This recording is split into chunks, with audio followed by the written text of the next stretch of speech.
नमस्कार, मी हर्षाली हितगुजे आपल्या खास कार्यक्रमात आपल्या सर्वांचं स्वागत। या कार्यक्रमात आपण विविध आजार त्यावरील उपचार याबद्दल चर्चा करत असतो आणि त्यावर तज्ञांचं मार्गदर्शन देखील घेत असतो। आणि आजचा आपला जो विषय आहे तो म्हणजे लहान मुलांचे मेंदू आणि मिरगीचा आजार। आणि यावर मार्गदर्शन करण्यासाठी आपल्या सोबत जोडले गेलेले आहे डॉक्टर अमरजीत वाघ। डॉक्टर, स्वागत आहे तुमचं। धन्यवाद, नमस्कार। डॉक्टर अमरजीत वाघ यांच्याबद्दल थोडक्यात जाणून घेऊयात। डॉक्टर अमरजीत वाघ हे चाइल्ड न्यूरोलॉजिस्ट म्हणजेच लहान मुलांचा मेंदूरोग तज्ञ आणि मिरगी रोग विशेष तज्ञ आहेत। नागपूरमध्ये लिटिल ब्रेन नावाचं त्यांचं स्वतःचं क्लिनिक आहे, ज्याचे ते डायरेक्टर आहेत। डॉक्टर खूप सारे असोसिएट संघटनांसोबत संलग्न आहेत, जसं की नागपूर एपिलेप्सी असोसिएशन या ऑर्गनायझेशनचे ते व्हाईस प्रेसिडेंट आहेत। लहान मुलांच्या मिरगी आणि लहान मुलांच्या ब्रेनच्या आजारांवर त्यांनी 2 ते 3 पुस्तकं पण लिहिलेली आहेत आणि त्यातल्या एका पुस्तकाचे ते एडिटर पण आहेत। नॅशनल आणि इंटरनॅशनल डॉक्टर परिषदांमध्ये त्यांनी फॅकल्टी गेस्ट स्पीकर म्हणून देखील लेक्चर्स दिलेले आहेत। लहान मुलांच्या मिरगीचा आजार नेमका काय असतो, त्याची काय लक्षणं आहे, याच विषयावर आजची आपली चर्चा असणार आहे। चला तर विषयाला सुरुवात करूयात। तर डॉक्टर, अर्थात माझा पहिला प्रश्न, एपिलेप्सी किंवा मिरगीचा आजार म्हणजे काय? सर्वप्रथम तर जी24 तासचे आभार की आपण हा एक हितगुज म्हणून एक कार्यक्रम करतो आहे। आणि आता प्रश्नाबद्दल की लहान मुलांची एपिलेप्सी किंवा मिरगी मिरगी जेव्हा आपण म्हणतो तेव्हा ब्रेन मधला आपला करंट हा ॲबनॉर्मल जेव्हा जातो, म्हणजे जेव्हा बच्चूची ब्रेन मधले करंट ॲबनॉर्मल जात आहे आणि त्याच्यामुळे मुलाला काही लक्षणे येत आहे, मग तो हातपाय टाईट करतो किंवा डोळे पांढरे करतो, त्या लक्षणाला आपण फिट असं म्हणतो। आणि जेव्हा हा फिट वारंवार येत राहते, जेव्हा ही फिट काही कारण नसताना रेग्युलरली परत परत मुलाला येत आहे, तर याला मिरगीचा आजार हा असू शकतो। डेफिनेशन नुसार, व्याख्येनुसार जर आपण गेलं तर 2 डिफरंट टाइम पिरियड मध्ये जर फिट्स येत आहे तर त्याला आपण मिरगीचा आजार म्हणू शकतो। किंवा एका विशिष्ट वयामध्ये एका विशिष्ट पद्धतीने जर बाळाला झटके किंवा मिरगीचे लक्षणं दिसत आहेत तर त्याला आपल्याला या व्याख्येमध्ये बसवता येईल। तर असा हा लहान मुलांचा मिरगीचा आजार असू शकतो। आणि थोडा हा मोठ्या लोकांच्या मिरगीच्या आजारापेक्षा याची लक्षणं, याचे कारण हे वेगळे असू शकतात। मग एक्झॅक्टली याची कारणं काय आहेत? हो, ॲडल्ट्स बद्दल जर आपण नॉर्मली बोलतो तर त्यांना ब्रेनचं काही इंजुरी झाली किंवा काही मार लागला किंवा ऍक्सिडेंट झाला तर त्यांना मिरगीचे लक्षणं दिसू शकतात। पण लहान मुलांमध्ये खूप वेगळे कारण जन्मतः आणि काही वर्षानंतर सुद्धा बरेचसे झटक्याची लक्षणं दिसू शकतात, त्याचे कारण असू शकतात। जसं जन्माच्या वेळेस बाळ रडलं नाही, बाळाला ब्रेनला ऑक्सिजनचा सप्लाय कमी झाला, त्याच्यामुळे बाळाला ब्रेनला नुकसान झालं आहे। आणि हे नुकसान जर ब्रेनच्या स्ट्रक्चर मध्ये काही इश्यू झाले तर बाळांना झटक्याचे लक्षण येऊ शकतात, ज्याला लोक सिम्प्टोमॅटिक एपिलेप्सी म्हणतात। दुसरं कारण असू शकते की ब्रेनचं स्ट्रक्चरच चुकीचं बनलं आहे, ब्रेन बनतानाच चुकीचं बनलं आहे, त्याच्यामुळे बाळाला ब्रेन मधून झटके निघून राहिले आणि त्याला हा मिरगीचा आजार झालेला आहे। तिसरं कारण, जन्मतः सगळं व्यवस्थित आहे, 1 वर्ष 2 वर्षापर्यंत बाळ नॉर्मल आहे, परंतु बाळाला इन्फेक्शन झालं, हे इन्फेक्शन बाळाच्या ब्रेन पर्यंत पोहोचलं आणि त्या ब्रेनला इन्फेक्शन झाल्यामुळे तिथून झटके निघून राहिले, ज्याला आपण एन्केफेलायटिस फॉलोड बाय कन्व्हल्जन्स, म्हणजे पहिले त्याला एन्केफेलायटिस ब्रेनचं इन्फेक्शन झालं आणि मग तो झटके देऊन राहिला आणि त्या इन्फेक्शननी ब्रेनला डॅमेज केला। आता हा डॅमेज ब्रेन झटके काढेल आणि मग त्यामुळे बाळाला मिरगीचे लक्षणं दिसून राहिले।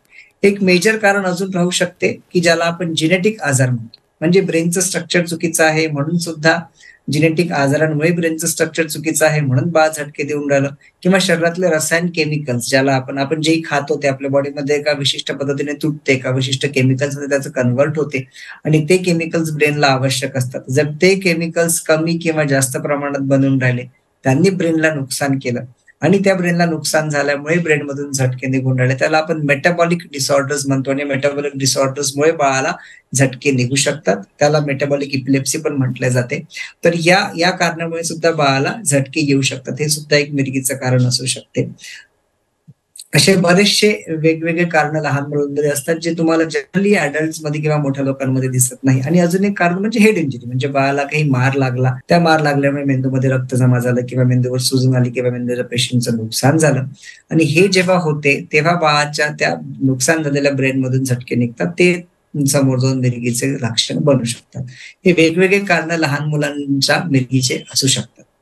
ओके, आता या कारणांबद्दल सविस्तरमध्ये तर तुम्ही सांगितलं, पण बरेच वेळा काही आजारांची लक्षणं लवकर दिसून नाही येत, तर मिरगीची लक्षणं लहान मुलांमध्ये कशी ओळखायची, काय सिम्पटम्स असतात, सविस्तरमध्ये सांगा। हो, मिरगीचे जसं मी म्हटलं, की लक्षणं नेहमी कारणांवर डिपेंड करतात आणि कारण आपल्याला बऱ्याचशा लोकांना मिरगीचा एकच लक्षण माहिती आहे, की हात-पाय टाईट करणं, डोळे पांढरे करणं किंवा तोंडातून फेस काढणं. हे जेव्हा होते तेव्हा लोकांना वाटते, की हां, आता त्याला हा झटका आहे आणि हा झटका वारंवार येऊ शकतो म्हणून आता कदाचित हे मिरगीची लक्षणं आहेत.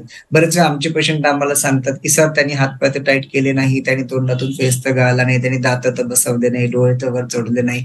मग खरंच तुम्ही हे जे लक्षणं मी घेऊन आलो आहे, ही मिरगीची लक्षणं आहेत का?" तर ही खूप एक चुकीची धारणा असू शकते. हा एक झटक्याचा प्रकार असू शकतो. पण याच्या व्यतिरिक्त सुद्धा वेगवेगळ्या पद्धतीने मुलांना फिट्स येऊ शकतात. जसं काही मुलं अचानक असे दचकतात. झोपेतून उठल्या-उठल्या एका पाठोपाठ एक 7-8 वेळा ते दचकतात. ते नॉर्मली 6 ते 8 महिन्यामध्ये होतात, ज्याला आम्ही इपिलेप्टिक स्पाझम्स किंवा सलाम स्पेल्स म्हणतो. ते एका विशिष्ट प्रकारचा फिटचा आजार आहे आणि त्याच्याकडे लक्ष देणं खूप गरजेचं आहे. ते जर आपण व्यवस्थित ट्रीट नाही केलं तर बाळाच्या मेंदूला समोरचं नुकसान होऊ शकते. दुसरं शरीराच्या एका भागातूनच झटका निघतो. म्हणजे शरीराची एक बाजू जर कमजोर आहे, तर ती एक बाजू कमजोर असल्याच्याने त्याला झटके निघून राहिले. त्याला आपण फोकल इपिलेप्सी म्हणतो, जी शरीराच्या एकाच भागातून निघून राहिली. तिसरं जे स्पेसिफिकली मुलांमध्ये म्हणजे 5 ते 8 वर्षाच्या वयोगटामध्ये मुलांना अब्सेन्स स्पेल्स किंवा अब्सेन्स सीजर्स असा एक इपिलेप्सीचा प्रकार आहे, ज्याच्यामध्ये त्यांना ते थोड्या वेळासाठी फक्त असे शांत राहतात. बोलत आहे आणि बोलता-बोलता अचानक शांत होऊन गेले. काम करत आहे, काम करता-करता अचानक त्यांचा हात थांबून गेला. लिहिता-लिहिता हातातून पेन सुटून गेला, हातातून ग्लास सुटून गेला. बरेच वेळा लोकं म्हणतात, की "सर हा अचानक कुठेतरी हरवून जातो, थोडा वेळ आमच्याशी कनेक्टेडच नाही राहत." मित्र सांगतात, की बॅटिंग करत होता, बॅटिंग करता-करता थांबून गेला. तर हा एक अब्सेन्स सीजर नावाचा एक प्रकार आहे, जो स्पेसिफिकली लहान मुलांमध्येच असतो. एक या विशिष्ट वयोगटामध्ये येतो आणि ही अब्सेन्स एपिलेप्सी खूप चांगल्या पद्धतीने ट्रीट करता येते. तर हा एक पण झटक्याचा प्रकार असू शकतो. कधी-कधी मायोक्लोनिक सीजर्स आम्ही म्हणतो, म्हणजे ते अचानक असे दचकतात. आवाजाला दचकू शकतात किंवा आवाजाशिवाय दचकू शकतात. कधी-कधी दचकून ते खाली पडतात, ज्याला आम्ही मायोक्लोनिक स्टॅटिक एपिलेप्सी म्हणतो. तर असे खूप वेगवेगळे फिटचे लक्षणं लहान मुलांमध्ये दिसू शकतात. एक कॉमन जर धागा आपण जोडायचा प्रयत्न केला, तर कोणताही पर्टिक्युलर इव्हेंट किंवा कोणतंही पर्टिक्युलर एखादं लक्षण जर बाळाला होऊन राहिलं, ज्या लक्षणामध्ये तो आपल्यापासून डिस्कनेक्ट झाला आहे.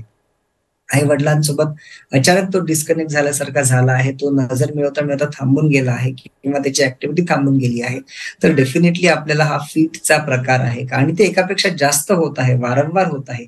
ते आपोआप होत आहे. तुम्ही रागवल्यानंतर होऊन राहिलं किंवा तुम्ही त्याला काही सांगितलं आहे तेव्हाच ते होत आहे. तर तो कदाचित फिटचा प्रकार नसू शकतो. पण तुम्ही काहीही न बोलता, काहीही न रागवता जर ते अचानक त्याला काही तसे एपिसोड्स येऊन राहिले, तर ते फिटचे लक्षण आहे का हे पाहणं गरजेचं आहे. ते फिट असेलच असं मी नाही म्हणत आहे, पण त्याच्याकडे डेफिनिटली आपल्याला फिटच्या आजाराचं, मिरगीच्या आजाराचं, अपस्मारचं लक्षण आहे का हे माहीत करणं गरजेचं आहे. आणि दुसरा प्रकार जो सगळ्यांना माहिती आहे, जो एक प्रकार कॉमन जो मी सुरुवातीला बोललो, की बाळ हात टाईट करते आहे. बाळ अचानक डोळे पांढरे करतो आहे. दात बसू शकतात, बसूही नाही शकत आणि बाळ हात-पाय झटकतो आहे. हा एक कॉमन ज्याला आम्ही जी-टी-सी-एस म्हणजे जनरलाइज्ड टोनिक क्लोनिक सीजर हा एक फिटचा प्रकार जो सगळ्यांना माहिती आहे तो कॉमन प्रकार असू शकतो.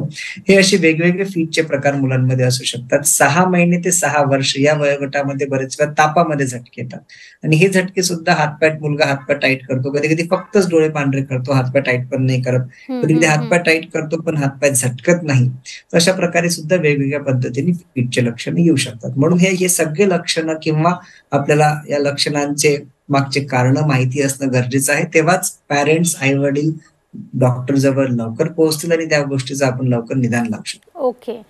डॉक्टर या आजारामुळे लहान मुलांच्या मेंदूच्या विकासावर पण काही परिणाम होऊ शकतो का?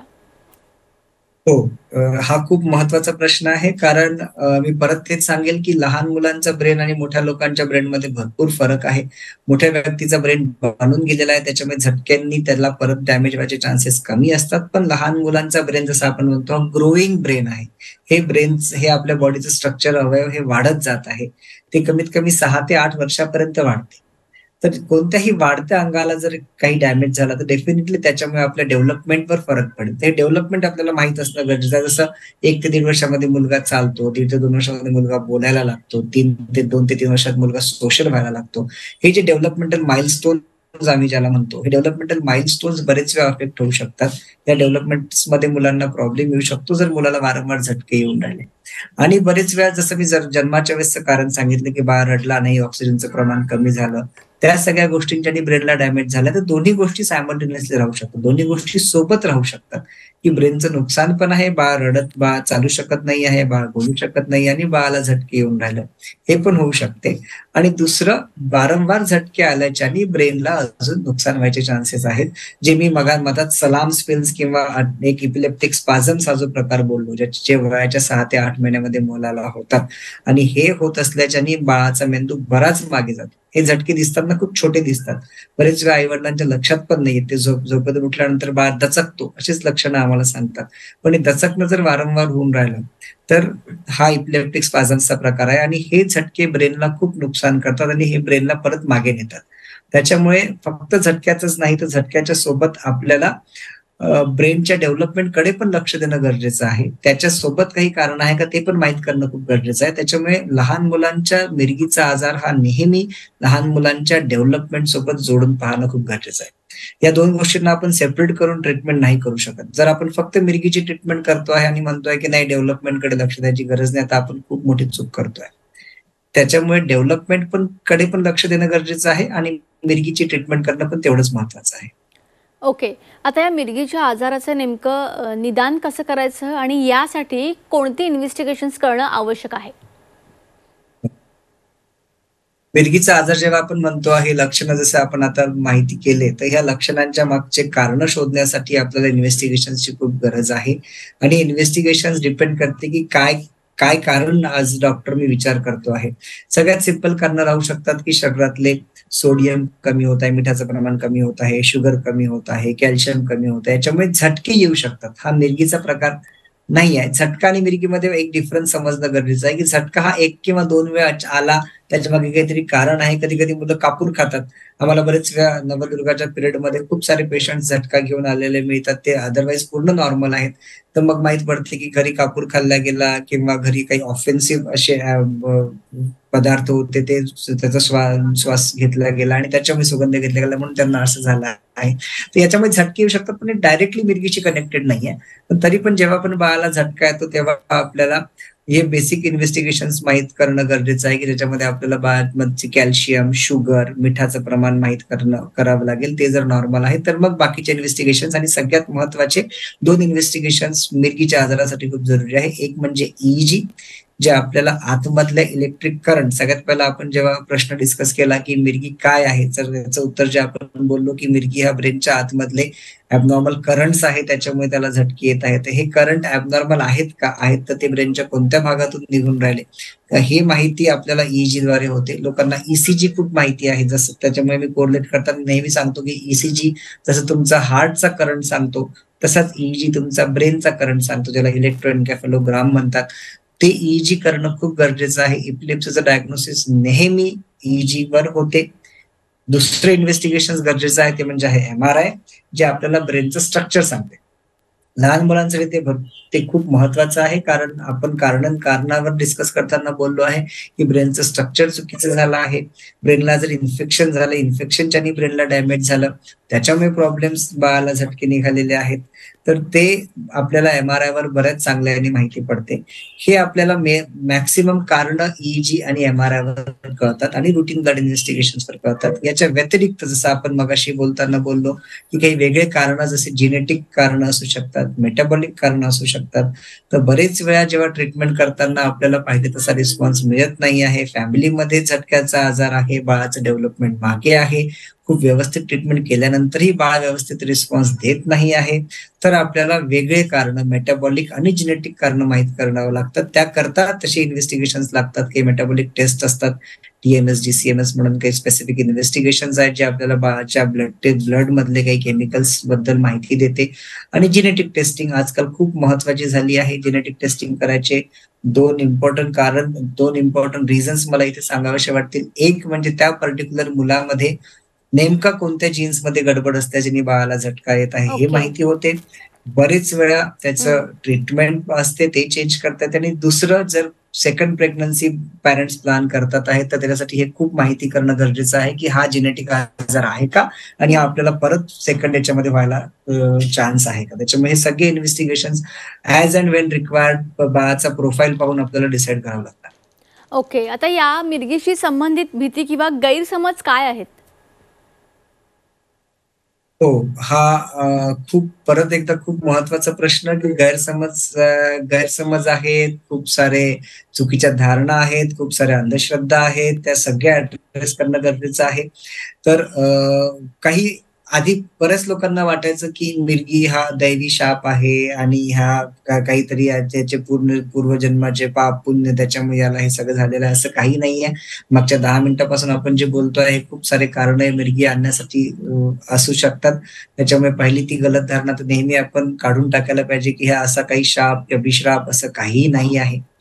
दुसरं, आजही आम्हाला पेशंट विचारतात, जर एका मुलाला झटका आला, तर त्याच्यासोबत दुसरा मुलगा जेवला तर चालते का? म्हणजे अजूनही लोकांना असं वाटते, की मिरगी ही सोबत राहिल्याने पसरते. हा काही इन्फेक्शन नाही आहे, की एका मुलाला झालं आणि त्याच्यासोबत दुसऱ्यांनी खाल्लं, त्याच्यामुळे दुसऱ्याला पण हे होऊ शकते, असं जरुरी नाहीये. आणि बरेच वेळा जेव्हा मी जेनेटिक बोलतो, तेव्हा अजूनही गैरसमज हा आहे, की जेनेटिक म्हणजे फक्त आईकडूनच आलेले आहेत आणि आईच्या पोटात प्रॉब्लेम झाला म्हणजे आईकडूनच त्या गोष्टी ट्रान्सफर झालेल्या आहेत. ते पण चुकीचं आहे. आई, बाबा दोघं इक्वली रिस्पॉन्सिबल राहू शकतात किंवा त्या फॅमिलीमधले कोणतेही जुने रिलेटिव्हज मधले जीन्स पण बाळाला नेक्स्ट प्रॉब्लेम्स करू शकतात. तर हे या कॉमन धारणा आपण नेहमी याच्यावर काम करून हे विसरण्यासाठी प्रयत्न करायला पाहिजे. हं. अजून एक असते, की जेव्हा बाळाला झटका येऊन राहिला, तेव्हा बरेच लोकं चप्पल सुंगवतात त्याला किंवा त्याला कांदा सुंगवतात आणि त्यांना वाटते, की हे सगळं केल्याने झटका थांबतो. झटका हा नॉर्मली स्वतःच 30 सेकंद ते 1.5 मिनिटाच्या आतमध्ये थांबतो. मॅक्सिमम झटके अगदी, म्हणजे अगदी. जवळ-जवळ 90 ते हं, हं, हं. 100% झटके थांबू शकतात. तर त्याच्यासाठी या सगळ्या गोष्टी करायची काही गरज नाही आहे. हे ओके. कराल तर उलट आपण पेशंटला अजून प्रॉब्लेम्समध्ये हं, टाकतो आहे. हं, हं, हं. त्याच्यामुळे सगळ्या गोष्टी आपण नेहमी अव्हॉइड करायला पाहिजे.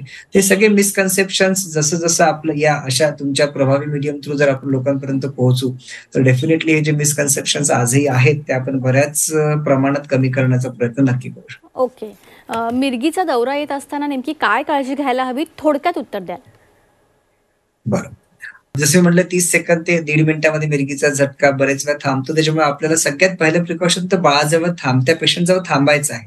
तो पेशंटचा झटका मॅक्सिमम सिच्युएशनमध्ये आपोआप थांबणार. तुम्ही फक्त त्याच्यासोबत राहा. जेणेकरून त्याला काही इंजुरी नको व्हायला. जर पेशंटला उभा असता किंवा जस्ट इमॅजिन करा बसता-बसता झटका येतोय, तुम्हाला त्याला एका कडावर करायचं आहे. जेणेकरून त्याच्या तोंडातून जी लाळ किंवा पाणी जे निघत आहे, ते तो आतमध्ये न जाता ते बाहेर निघू शकेल आणि त्याला ॲस्पिरेशन्स वगैरे होणार नाही.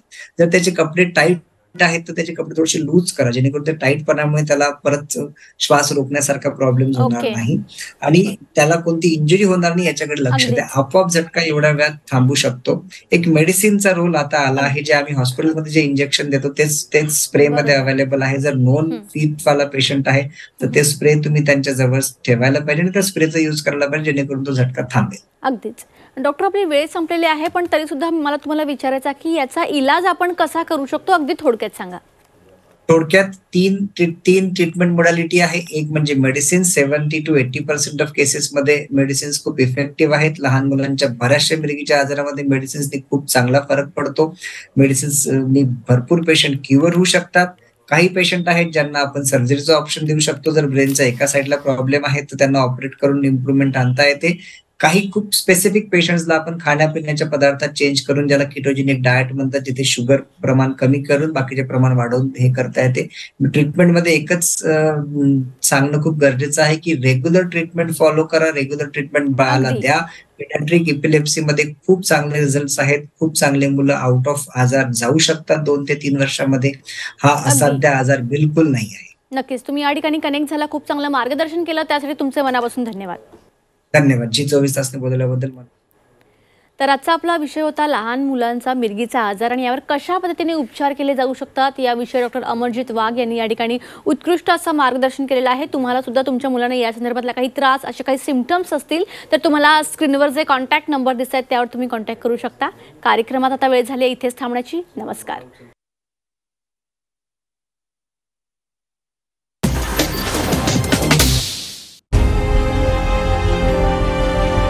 विकासाचा ध्यास म्हणजे